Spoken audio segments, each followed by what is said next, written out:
বাবা, এবার ঈদে আমি একদম স্টাইলিশ হইব, যেন সবাই দেখে বলে ঈদের চাঁদ নাকি তুমি।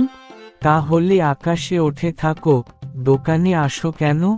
এই যে ভাই, অমুক ব্র্যান্ডের শার্টটা আছে। শান্ত হয়ে কথা বলো, মনে হচ্ছে শার্ট না, যুদ্ধ চাইছো।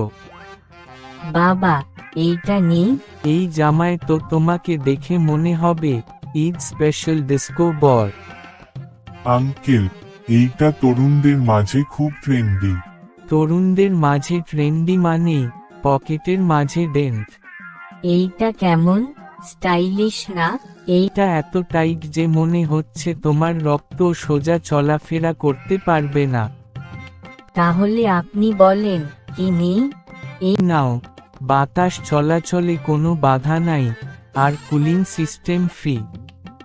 ঈদের দিন কি আমি লুঙ্গি পরে ছবি তুলব? হ্যাঁ, ক্যাপশনে লেখো tradition never goes out of fashion. বাবার সাথে ঈদের শপিং করা মানে হলো নিজের পছন্দ মাটিচাপা দিয়ে বাবার স্মৃতি জীবন্ত করা। আর আমি ভাবি ঈদের শপিং মানে ছেলের মুখ কালো কিন্তু বাবার পকেট সেফ।